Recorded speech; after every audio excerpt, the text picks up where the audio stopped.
So we'll ask you questions. You whatever you feel comfortable saying, um, Hmm. we'll go with. You don't have to go into any traumas, anything that hurts your life, or anything that you feel that we don't need to hear, anything like that. But we will type you based on what you say and stuff like that. So just try to be authentic to yourself and who you are. This is your show, so it's all about you. It's not about us. We're just here, and yeah, let's get into it. Can you introduce yourself? Okay. I'm Dorothy. Um, oh, that's hard. I don't know what to say. Um, I guess I've been around. So I grew up in Hong Kong and then I moved to the States for college.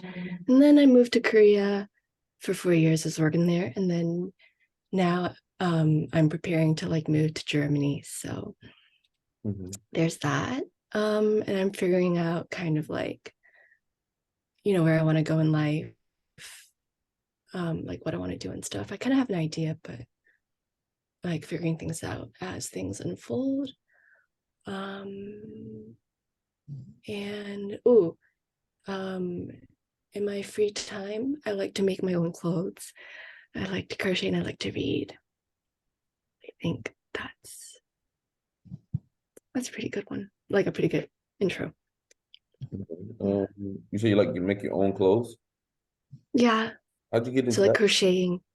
How'd you get into that? Oh, um, so I liked making things since I was young. Like I like seeing like if you see something and it's not like something you can purchase, so to speak, then like kind of like make it um kind of thing is what I thought. So that's how I got into it. And then crocheting is calming for me. So it's a combination of like getting to make what I want and then also doing something calming that looks good and has like a product that like I would say I guess like makes me stand out, quote unquote. I don't know. Um, and then yeah, that's like the main reasons. Okay. Um, how old are you by chance? How old am I? Yeah. Can you guess? Okay. Yeah. Um, 22. Ooh, 27.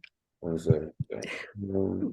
Because I want to ask, like, I don't know, how do you feel about college? Do Mm. you like college? I liked college a lot. Mm-hmm. Yeah. Um, because it was really eye-opening. So I grew up in Hong Kong and it's like a really small city. So people are kind of very like they're more like homogenous, so to speak, in terms of like interests, culture, backgrounds, and stuff like that. And so when I went to college in the States, it was like really eye-opening, um, like realizing people have like super, super different interests and like people have really different perspectives um and like also the fact that I could learn a lot there. So it wasn't only like I went to I thought I was going to be a doctor, so um like it was interesting knowing like apart from science and everything STEM, there are like a lot of things that you could learn, and I really liked that.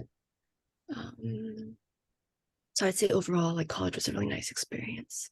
Mm-hmm. Mm-hmm. What did Mhm. you study while you were there? Oh, What pardon? what did you study while you were there? Oh, I studied two things. So I thought I was gonna be a doctor, so I did physi, so all the organ anatomy stuff, and then I also did art history, but that was for my own interest. Mm-hmm. Mm. Why art history? Oh, it's like I don't know if it's like everything's in it, everything in terms of like so when I went to UCLA, our program was like set up so that you didn't only like you were forced to study different like types of art. So like not only European art, but also like like I did like ancient Egyptian art, like Spanish art, like Mexican art, stuff like that. And so like you kind of see how like the world like comes together. So like culture isn't, even in the past, like culture isn't limited to only one space. Like people influence each other. And it was really interesting seeing that. And so like art history is like there's like psychology involved, history obviously, and then like you can also pick up a little bit of um your languages show through, like ancient language show through with ancient Egyptian art, for example. And then also something that's really interesting for me was like people's spiritual beliefs. So different cultures, different religions have like different approach to the afterlife and stuff, and that was really interesting. Yeah. Oh, okay. Where do you see yourself in 10 years? Ooh, hopefully, like I'm going to Germany for art, so hopefully I'll be like making art all the time. Hopefully doing like galleries, exhibitions, and if I'm good enough, like my stuff goes in a museum too. So like those are my main goals. Mm-hmm. So you're going to Germany for art. Mm-hmm. Yeah. Okay. How long have you been participating in art? How long have I, pardon? How long have you been participating in art? Oh, um, I didn't do art seriously until like I didn't take it seriously until after I um left college. Because so like when I was young into art, because like the philosophy behind art wasn't explained to me. So it's like art is philosophy, like there's linguistics that go into it. There's a lot of like philosophical thought. So art's not just a beautiful picture. The most famous art, at least, it's not like always only just a beautiful picture. It can be, but um yeah. And so like because I wasn't given that kind of background or understanding, I wasn't really into art. Like I'm not into making things just for the sake of making it. So there was like if there's like a story behind it, it makes it more interesting. And so like when I realized like that's what art, you know, with a capital A is about, I was like, oh, that's really interesting. Like I'd like to like be able to like incorporate kind of like that level of thought into a product that looks like good, depending on what your value judgments are, but that looks good, and I can like produce something um, that incorporates like multiple levels of things, multiple levels of meaning, and that's how I got into it. So that's why it was only like a thing, like a serious thing after college. Mm-hmm. And that's more where you think your life's headed, right? Art. Yeah. Okay. So, How comfortable are you in social situations where you don't know other people? Oh, I kind of feel like um so like I usually kind of like suss their vibe out, like like you're trying to figure out like will they be friendly, like will they be open, will they be accepting, kind of thing. And usually you can, for me at least, I can kind of ballpark that.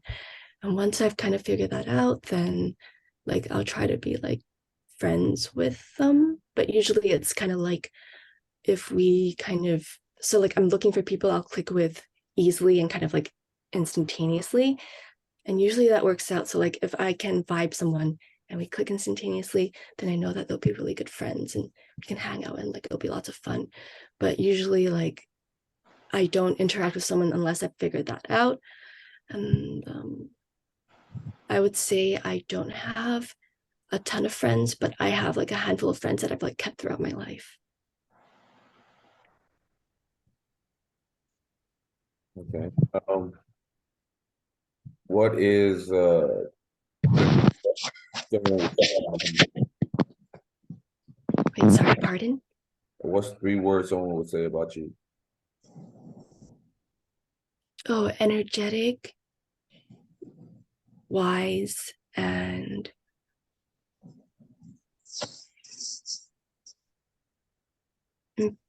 passionate, I would say. Have you always been a passionate person? And energetic, wise. You said energetic, wise, passionate. Energetic, wise, and passionate. Yeah. Gotcha. Why passionate? Why passionate? Yeah. Oh, because there are things that I like super care about. Mm-hmm. Yeah. And and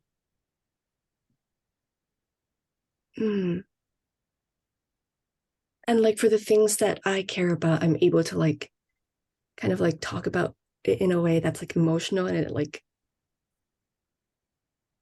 comes across as emotionally like packed or intense. I don't know what the word is, but like, yeah. So like if I like something, Yeah. people pick up on the emotions when I talk about it. And so Yeah, cool. Would you say you're pretty good at reading people's emotions? yeah, but I'm not good at I'm not good at like I'm not good at managing emotions, if that makes sense. Like I'm not able to like manage the emotional of a room. So I can tell kind of what's going on. Like a person feels good, a person doesn't feel like maybe welcome in the space, or they don't feel comfortable here, so on and so forth. Like it's easy for me to see, but I don't know I don't know how to like, like turn that up or turn that down. Mm-hmm. How do you go about learning new things? It is easiest for me when I have someone to talk to. I like talking to someone about the new concepts. If I don't have someone to talk about it with, then usually I just like float on YouTube. So I'll just like, kind of like click on something on YouTube and then follow the recommendations and then like listen and pick things up that way. And then after a while, it's kind of like I'll, go through the things, and then a trend starts to form. So a pattern starts to form, like an impression starts to form in my head. And then I feel like more or less I can say like this is true or this is not true about what I'm learning. Um, uh, yeah, I would prefer kind of like having someone teach, or like, be able to like talk to people or talk to someone about like a new concept. Okay. Are you good at determining whether somebody knows what they're talking about or not? Am I going to determine what? Whether somebody knows what they're talking about? It depends if it's a subject I am well versed in, but usually I don't like to believe kind of like, I don't like if someone says something, my first reaction to that is like, is that true? Yeah, so I'll like hold off on like accepting something until I've like, gone through enough videos and like the points kind of like cluster around in the same area. Then I can say like, okay, like that is most likely true. But yeah. So how do you verify then that something is true? How do I verify if something is true? Yeah. So like if you kind of go across the spectrum, right? Like if you like view enough videos in under a certain concept, and most of the points kind of cluster around like a certain few statements, and over time, like, so they cluster around those statements, and then like those statements I would like try to verify them or like think about them, and then like if they hold true over time, then I start to incorporate it. So it clusters first, and then if they hold true over time, then I'm like, okay, like I like accept it. Gotcha. Yeah. Do you think anything can be a good or bad thing? Oh no, the same statement. Oh no, no. And the reason for that is because, I mean, let me think about that one. My personal gut feeling with that is no. And I want to separate scientific facts from like, kind of like value judgments, I guess one could make about things. So like a value judgment that I'm defining value judgment as like I don't know, like my life sucks, for example, or like life is like hard. Even the statement like life is like hard means different things to different people based on the lens that they've lived with throughout life and the lens that they're like analyzing that statement with. So it's like, I guess like truth is like not, scientific facts are different, but like even I feel like philosophical statements a lot of the times are, truth is like, yeah, because of the lens, like people have differing lens with which they will interpret something. And it's hard to settle on a truth because I feel like it's hard to reach consensus in that way. I don't know if I'm making sense. What do you think the biggest problem with humanity is?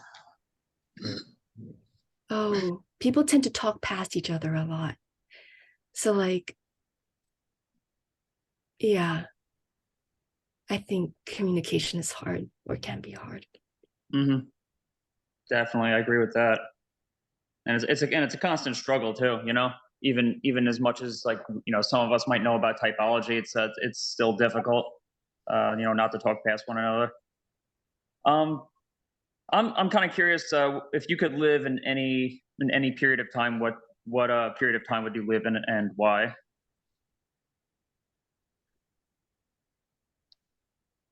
Ooh, good question. The first thought that comes to mind is like, I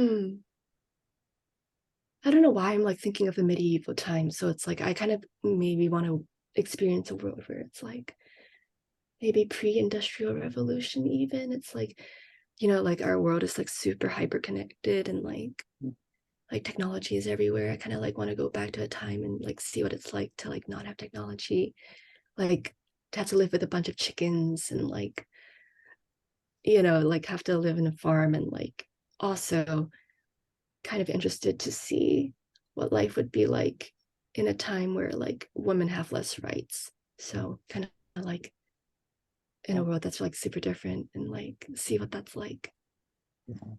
That's an interesting perspective, but I guess part of the reason I ask is because I've recently become really interested like in like ancient Egypt, because Joe Rogan's had some people on his podcast, and I guess it's a subject that comes up. I don't know how much of it is true, but some people speculate that Egypt is actually older than we actually like believe. But I know you brought up like Egyptian art earlier, so this is one of the questions that Mercer likes to ask. But I just think if I could go back to any period in time, I think it would just be cool to go back and figure out what actually happened there, But what do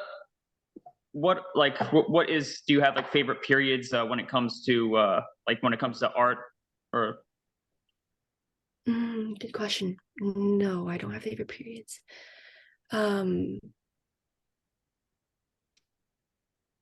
But there are moments that, wait, there aren't favorite periods. Sorry, I was gonna say there isn't a favorite. It's not so much a favorite period rather than like a favorite kind of like trend, I guess.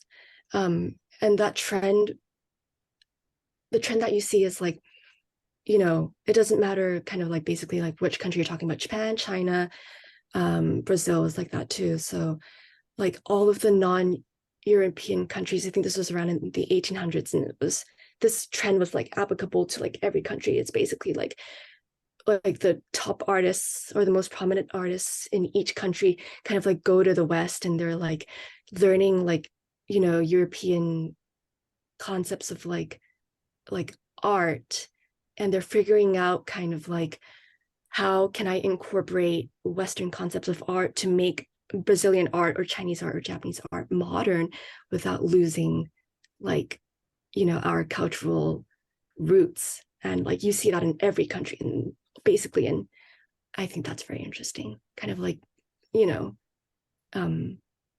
this like push and pull, like figuring out like, yeah, where can we go with our identity? How do we become new without like kind of like breaking off with our past?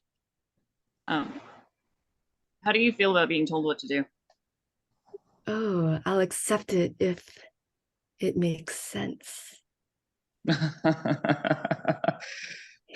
What do you mean makes sense? Explain that. What do you mean when you say it has to make sense?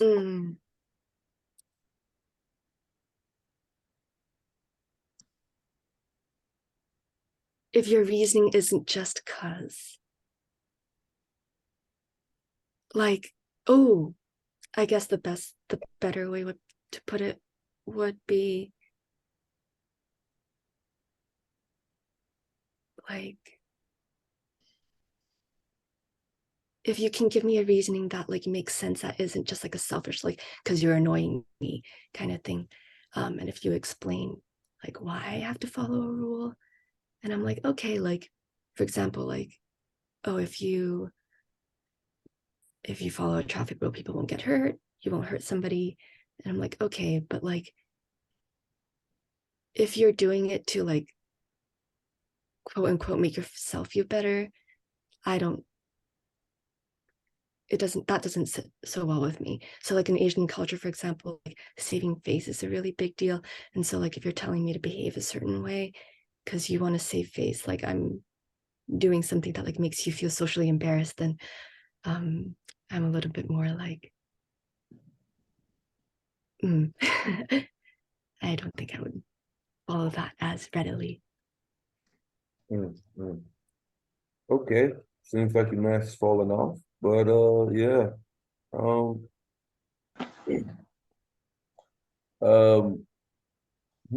Let's see here.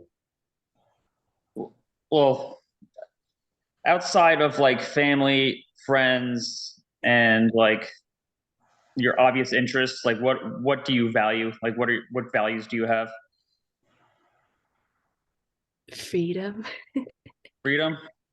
Yeah. Can you say more about that?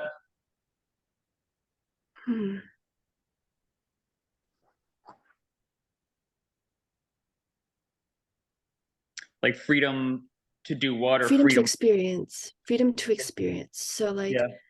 like somebody says like this is good or this is bad, or like I think this would be good for you or this would be bad for you. Like I don't know that for sure unless I've experienced it. And then also freedom to like in kind of like a similar vein, like freedom to like make mistakes and stuff. Like like I'm not here to like, I don't like giving like the right answer, if that makes sense. Like I'm not here to like work, like put my pieces in a row, like make sure my ducks sit in a row so that like I get like the quote unquote right outcome. I'm just like put my ducks sort of in a row, like figure out, the outcome from that, and then like, like figure out then like which ducks I have to like readjust, and then like, yeah. If you went to jail, what would it be for? The first thing I thought was stealing someone's pet because I thought their dog was cute. Yeah. Or like, oh, sorry, it's just like off topic, but it's like when Lady Gaga's dog got stolen, I was like, oh, that's sad, but I thought that was cute. Oh man. Yeah.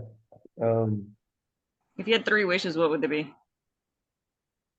Ooh, that I could be all knowing, not like fact all-knowing, but it's like I could step into your shoes and like know kind of like what your perspective are, or what kind of like when you're making a statement, for example, like what your backstory is, or what your what your backstory is, so that I can understand the statements that you're making, so I can see different perspectives. That kind of all-knowing.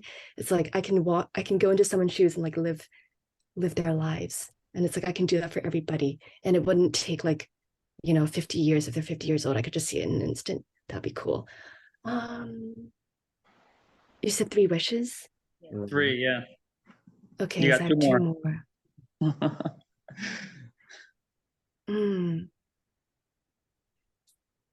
more. 2 more.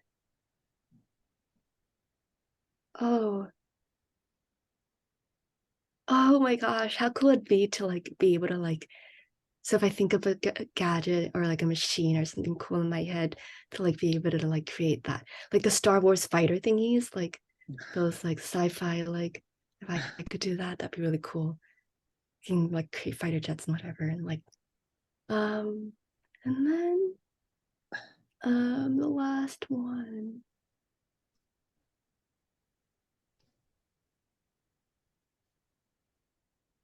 Oh, but this one would be, nah, I don't like that. That's not cool. But it'd be nice to like, oh, that's scary though. Imagine if you could like replace someone's memories. It's like they have like memories of their lives, and it's like you like insert one that's like not true, or you can like rewrite. Yeah, that'd be That's crazy. Why would you want to do that? I don't. You're talking about Inception, basically. Oh yeah. You ever see that movie? Like, Mhm. do you have any favorite films? Ooh, that's a hard one. What you did, I don't really have like a favorite film, but it's like I do have like a favorite. I like it when they have really good plot twists. That's what Melissa said in her interview. Wait, pardon? Oh, just another person. Yeah, well, that's probably because you're very good at predicting where things are going to go. So when something actually surprises you, it's like, oh wow, like this is interesting. Whereas I'm not always good at predicting where things are going to go. But yeah, I like a good plot twist for sure. Or when they have like new take on like a concept that like not a lot of people like. How do I say it? So like I can give you an example. So like in Spirited Away, I don't know if you've seen the video, I mean the animation, but it's like a super famous like Studio Ghibli, like their cream of the crop like animation, and it's like their take on love isn't like the, I don't know, Disney version, but more of like a like love is like something that helps you like recover your identity. Because like in the film, her name gets stolen, her identity gets stolen, and because of that, like she's under somebody else's control. So like love isn't in that movie isn't like a romantic like, I'll be with you, but more like I'll help you recover your name is basically like the, yeah. And I thought that was like super interesting, a very interesting take on love. And what's that called again? Spirited Away. Yeah, that does sound interesting. I might look into that. Okay, I think we're done. Wait, one more. If you could have anything, if there's any, if you could have absolutely anything that you wanted, what would it be and why? It's like something that you don't have right now.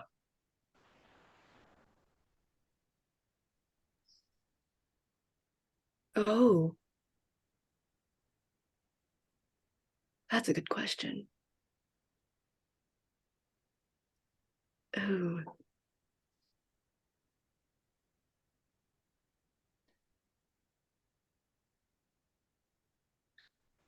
I wish I could like instantly adjust kind of like my brain, I guess. I wish I could instantly adjust my brain to like an emotional frequency and just like how it stay there. For example, like if I want to be sad, then like I can just like go into that sadness and like, you know what I mean? Like I wish my emotions were like freely like adjustable, and I could like reach there immediately, because it's like if you want to be happy, for example, like sometimes there's like a trajectory, right? For me at least, there's like a trajectory to that.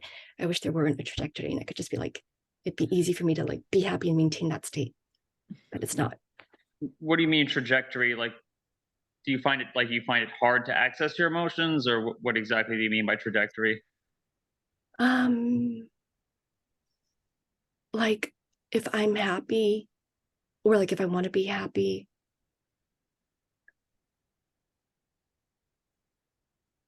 like it takes me time to get there, if that makes sense. Like it takes me time for me, it takes time for me to go from like my baseline to like I have to like do like slowly tune it Really? off, and then like I'm happy. Yeah. See, I feel kind of opposite, where I can go from one extreme to the other very quickly at times. Like I could go from feeling like very happy to like just going the complete opposite direction very quickly, or vice versa. You know, doesn't I mean not, it doesn't always happen, but yeah, that's kind of like a, you know, your outlook is definitely, it's quite different from mine in that respect. Okay. That's cool. Go ahead. Or like, oh well, just, or even like, let's say, well, I mean, I don't know, maybe everyone can relate to on some level, but like, you know, let's say like I perform well at something, or I achieve in some way, like it's like instant like mood boost. Oh, really? So you don't get that? Oh, yeah, I would say no. Like if I work hard to, well, obviously like I've had the experience of doing well in the past, but Do you feel like it you just can? feels like I'm sorry. flat. It feels I was flat. curious if other people's emotions affect you. Oh yeah. I I feel like they do, but I would only be able to answer that question if you kind of like narrow it down in terms of like what exactly.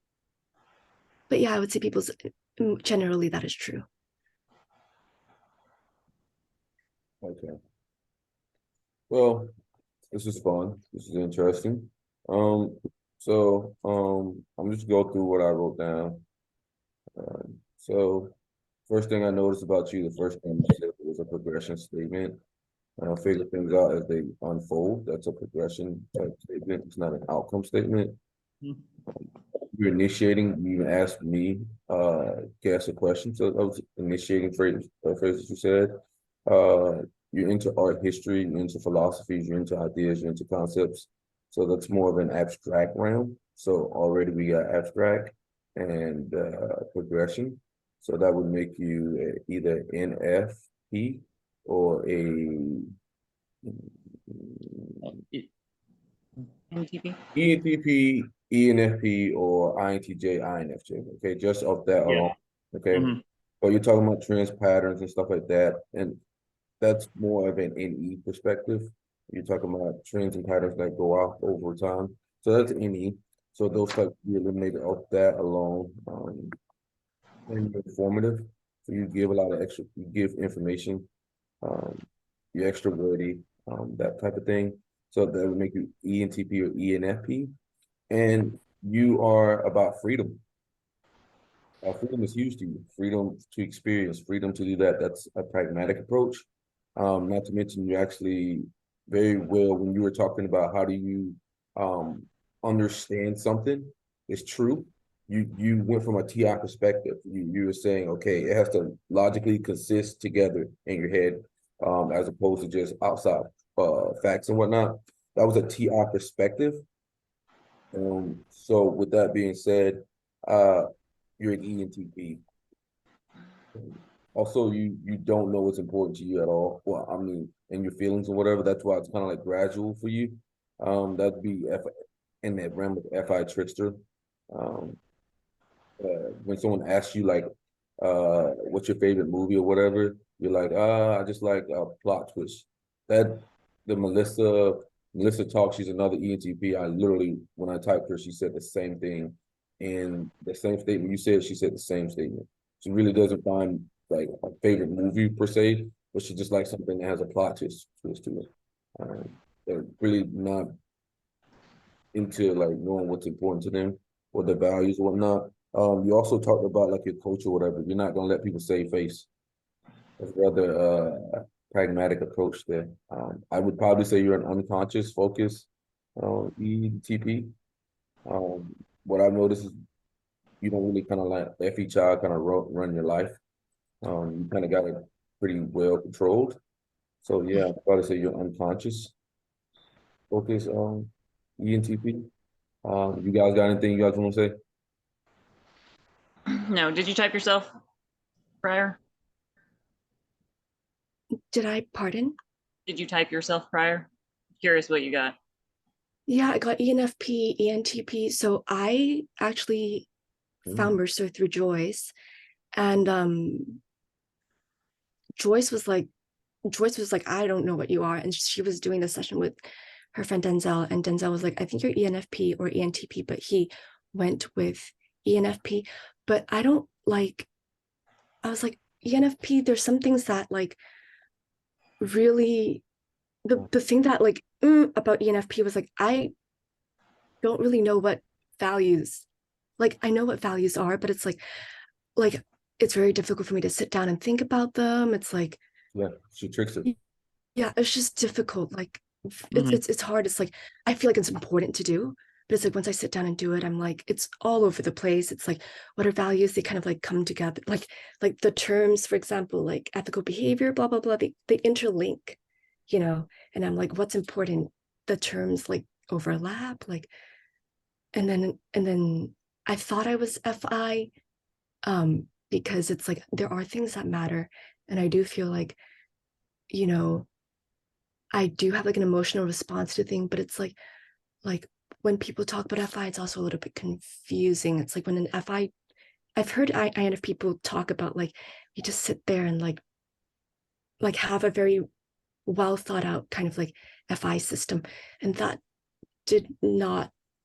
I didn't really understand that. Yeah, you're an ENTP. Congratulations. I haven't really seen that many ENTPs in general women, so that's pretty No. cool. Yeah, really, we're kind of surprised that we got an ENTP woman.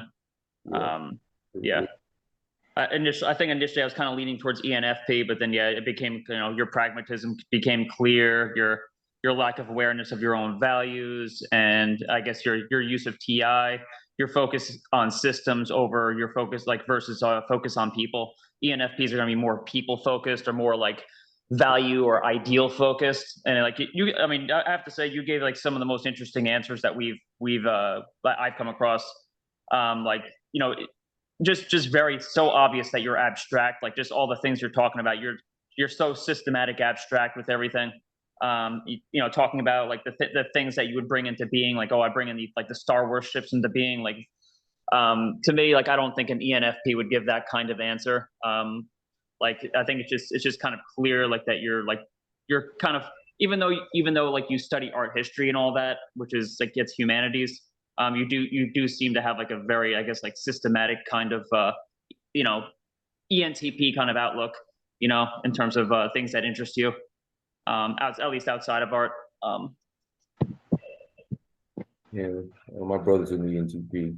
I can spot these motherfuckers a mile away. But I think it took a minute for you to get comfortable. I think at first you really weren't comfortable, but then once you got comfortable, it's like, yeah, it, you know, kind of became more clear. Like, yeah, if you hear me and the when I was talking, I said the mask just fell off. So like you kind of like had a mask on that you were portraying, and then it started to fall off like around the time when you start talking about the Asian culture thing, or it started to fall off. Or like I've noticed ENTPs have a kind of weird sense of humor. They have this weird sense of humor. It's so weird. Brother sends me shit, and I'm like, bro, this shit ain't even fucking funny. Somebody like getting hurt or like losing something that he finds, it's weird, like you said, like Lady Gaga losing her dog or something, or getting her dog stolen. Like you found that to be, I'm like, to me, that's just not even fucking funny. He loves that type of shit. He sends me that shit, and I'm like, bro, you should be locked up or some shit. And then he doesn't send me shit for like a couple weeks or something because I don't know, maybe he feels bad or whatever. But yeah, you got any questions for us? Oh yeah. So like the FE versus FI thing. Mhm. Yeah, like, you know, okay. So like the reason why,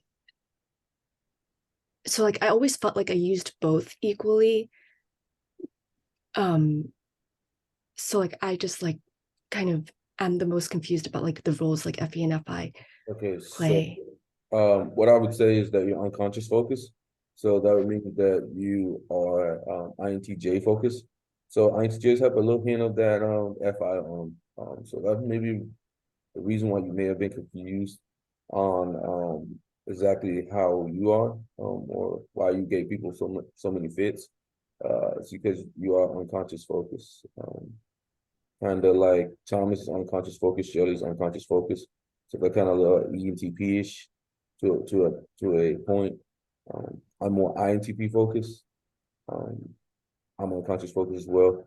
But it kind of will kind of throw you off a little bit because you're able to use it, but it's not that well. Like you were talking about things that you were passionate about earlier. If I was correct, you use energetic, wise, and passionate as your three words, and then I made you go more into it. So ENTPs can be very passionate people, but the things they care about, it's kind of hit or miss though. It's like hit or miss. It's like it's there and then it's not there. When it's there, then it's not Yeah. there, then it's not there. My brother will get very passionate about working out. And then when he's working on, he's like one of the best ever. But then like he'll go in his 5 moods of like not working out. I don't know. But I think that's the reason why you were having trouble with it. You kind of don't let your FE child kind of destroy your life because the thing about the child function is it can be um especially FE child would be people pleasing. You can meet a lot of ETPs that are huge. You seem to not give a fuck about that shit. Like you seem to not like care about people pleasing that much. I can feel their emotions or whatnot, but I ain't gonna people please these motherfuckers. Like I'm not letting you save face or anything like that. I was up more of a unconscious focus answer, but And by the same token, you lean more on your TI than your FE, like what he's saying about like the whole point where you're talking about you don't let people save face, like the people pleaser ENTP would just validate them, just make them feel good. But you're like, no, we're not doing that. I'm going to give you the truth, the TI. So yeah, I don't remember what your specific question about FI versus FE is, but like FI is more like for me and Shelley and Mercer, it's like our own internal sense of morals, our own values. I think for me, not so much for Mercer. I think he might struggle with it, but for me and Shelley, we have like a very good idea about the things we value. But then because we have FE Trickster, we're really not that in touch with the social norms or social etiquette, and that can get us in trouble at times because especially like if I'm like in a work setting or in certain settings, you're supposed to play by certain rules, and I don't care about the rules. And the thing is, like, if I don't feel something genuinely or authentically with my child, like I'm not going to smile at you. I'm not going to like be friendly with you if I don't feel that authentically. So like I guess one of the positives of is if I am actually being friendly or gregarious towards you, it's I'm being that way because I feel that authentically. But that's not necessarily valued by society. But because I've FE Trickster, I don't care what society really values, like for the most part. Where you're kind of like the opposite. You don't really know so much what you value.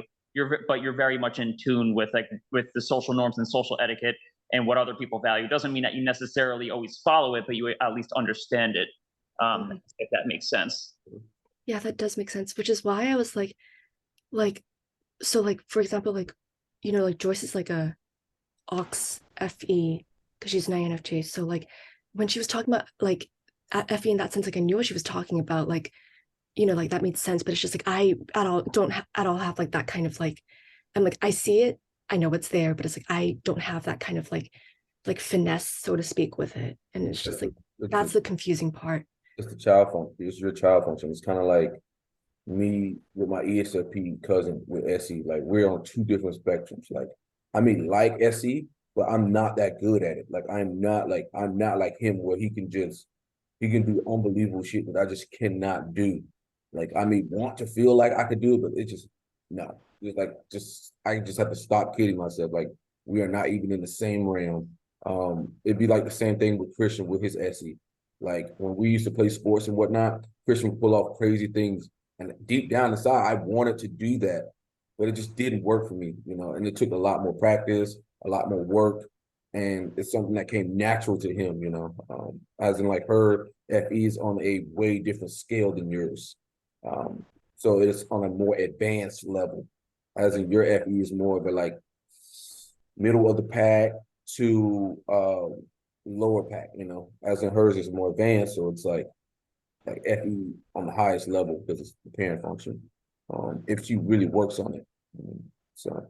Well, and then on top of that, Joyce is affiliative because she's an INFJ, so she's gonna, being affiliative, you know, she's gonna care more about like you know, I guess following the social norms and making sure that people you know, basically making sure that people feel good versus you know, a pragmatic person is, you know, I guess generally not going to care about that as much. Because you know, because I guess I don't know how familiar you are with like interaction styles or temperaments, but basically because affiliative means basically cooperative or interdependent, whereas pragmatic means like independent or utilitarian. Like the pragmatic person is kind of like us versus the world, you know, or it can feel that way. Whereas like the affiliative person is more like you know, interdependency, like we need to work together. Yeah. Yeah. I mean, there's a spectrum. Like, for instance, Yeah.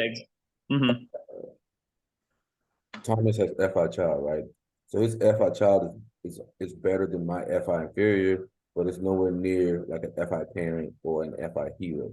They would kind of like almost look down on him, or because it's so limited, you know. Like theirs is advanced, you know. They can literally use, like when FI is at an advanced level, they automatically know what's important to them at all times, right then and there. Boom, boom, boom. It's like a self-judgment type scale when it's at an advanced level.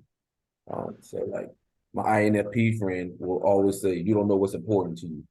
Or like, I'll miss out on things that I should know that are important to me. I only notice afterwards that I should have paid attention to that, which was more important to me, you know. But she sees it immediately in real time, right then and there. And it's just something like, for me, it's my inferior function. So it's not there all the way, you know, being able to scale like, this is important to me. This is where my focus should be in life, you know. That's something that's kind of like later in life for me. I think as an ENTJ, we kind of go through life trying to be successful, and that's everything to us. And then later on, we get hit by FI later on. Like, okay, what's an important cause that I should be doing? But at first, it's like it has no identity to it. It's just money, success, power. Boom, that's what I want. Okay, that's what important to me. But really, that doesn't mean shit. It doesn't mean nothing. Like, what's money? Like, you know, what's fame? What's power? What's all that? Like, it's meaningless. So like INFPs and even INTJs will kind of look down on us, like, you know, from that perspective. But from an achievement perspective, they can't look down on. We'll look down on them because it's kind of like different, like a TV type thing. Yeah, like Thomas will always. I think Thomas scolds me a lot on my FI. Sometimes, like, well, that's just not important. Like, well, fuck you. Yeah. So, like they'll just scold me. You know, it's just I feel bad for you guys because it's even worse because you guys got in the trickster, but I think you guys can really do really well because of FE child. So you know it's important to other people, so you can kind of like mask it as yourself a bit. You kind of use it. Well, it's important to them, so it should be important to me. Type thing. Well, I think on that note, like something we didn't really talk about a whole lot is how ENTPs, maybe you don't feel this way, but often they're pretty good at navigating the social situation, where I feel like I just totally suck at it.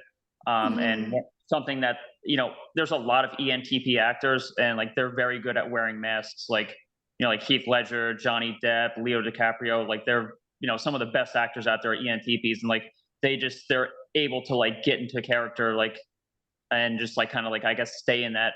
But like ENTPs, they whereas I might just wear, there's like one mask that I wear when I'm dealing with most people, just so that I can get through my day and like, appear like a quote unquote normal person and people don't bother me about it.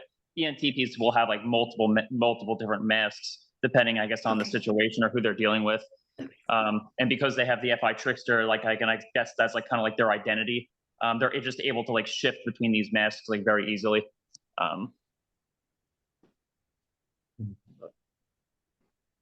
Anything else you want to ask? Pardon? Anything else you want to ask? I think. Oh yeah, there is. You guys should never ask the fucking any fucking dome that. There'd be a million questions. All right. Yeah, it's Cool. about SI. Okay. Yeah, like my question is basically like how do I like Get better. work with it? How do I work with it? Yeah. I would just say what my brother said. Get comfortable being uncomfortable. That's it. I mean, that's pretty much. But I think you're doing pretty well with that because like you said, you went from this place to this place to like Germany now. I'm guessing, right? You're gonna be uncomfortable in Germany. That's not a place you've been before, right? So you are pushing your comfort zone. So that's what my brother talks about, pushing his comfort zone. I think it's always gonna be a battle for you, but as long as you're doing that, I think you'll get the outcomes you want in life. As long as the ENTP pushes their comfort zones. Get outside. Okay. Like, is that specifically what you were talking about with the SI question? Like you're like trying to cope with your discomfort, or what specifically did you have in mind? Like the biggest problem is like I like suck with routines. Oh, Yeah, and it's just like how do I? Yeah, like you stuck like with. what is it meant to look like when it works is my question, because it's like for me it's like I have like a really weird kind of like processing thing where it's like things that happened in the past, it's like it happened, it's like it's gone and it's like I'm on to the next thing. Mm-hmm. Kind of, yeah. And it's like I do kind of first of all need a routine, and then second of all I need to be able to process what happened in the past so I can learn from it. But it's like, yeah. So, well, it sounds so you struggle with self-discipline, right? That's kind of what you're saying. Like, and is that because you get bored, or you just don't? Yeah, because you get bored. Well, I would say that NE is on a pole with SI. Okay, so you're gonna have extreme troubles with that because one kind of takes away from the other to a degree. The higher your NE, the less your SI is, right? It's on the pole, right, Thomas? Mm-hmm. So the more you're into patterns, those things, unraveling those things, it's gonna come at the expense of your SI. So I think you just have to, per se, try to bring that up a little bit, kind of match each other, and have some more focus on routine. I've noticed like my brother does really good when he's focusing on his health. I know he's focusing on his health. Really focus on your health perspective. When they're hitting their health goals, I think they're able to access a different part of themselves. I think it could be a big struggle for them. But there's other ENTPs like Kat, she's in there in the group. I think James Bailey's in the group. James is in it. My older brother is in there as well. But once they get that health thing like when they get like taking care of their health, once they get that going, like the whole world's open to them. That's just what I noticed. Don't skip on. Okay, that's good. That's helpful. Thank you. Don't skip on that health. Mm-hmm. Yeah, I don't. It comes back to like bite me. Yeah. Yeah. Okay, that's helpful. Thank you. Anything else? That's it. All I right. won't take up more of your time. Hey, tell Joyce we said hi. Okay, Okay. I will. Thank you so much. Thanks. It was a pleasure. Have a good one. Yeah, thank you. Take care.